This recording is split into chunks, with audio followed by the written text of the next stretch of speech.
Miss Paula, good morning. Good morning. Welcome po. Welcome. Okay, Finally. anong gagawin natin? Ito, Finally. gusto niya. Full bleach. Full bleach to. Yes. Ito, binilis niya yata ito eh. Meron kang bleach, pero alternate kasi yung pagka-bleach sa hair mo. So ito, 1 year magiging... na siya nung July. Yeah. Last So year ito ko pa lang yung yan. grow out niya. Ang mangyayari kasi, magiging full blonde ito. Ito, magiging full din, pero may mga dimension siya. So, hindi even lahat ng lifting.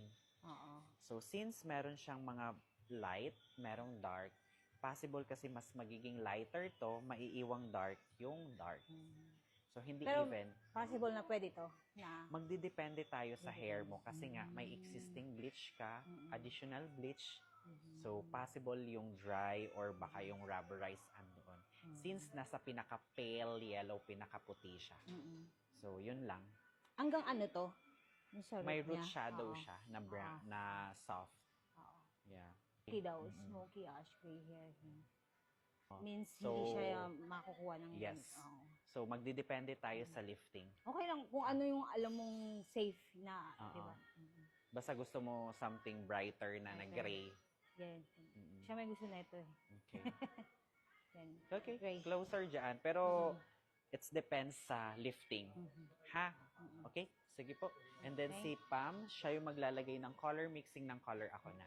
Ha? Thank you. Yan, na-achieve na yung gusto mong gray. Yung gray, ganyan na. Carry lang. It. Yeah, carry, Yeah. carry. Ganda. Yeah, worth it. Thank you. Masasabi mo, sir? Worth it nga lang. Kaya siya na Thank- magbabayad. Thank Thank you. you. Aftercare ha, a lot of treatment kasi nga yung Okay, dito, yung- yung mga old bleach mo. Especially dito sa baba. Yeah. Thank Thank you, you. And then Gian. purple shampoo, purple conditioner. Ha? You're the best. Salamat. Thank you. Nice. Next time po ulit. Okay, Yeah. for Thank sure. you. Yeah, Thank thank you po. you. Sir, thank you po. Thank you. Thank you.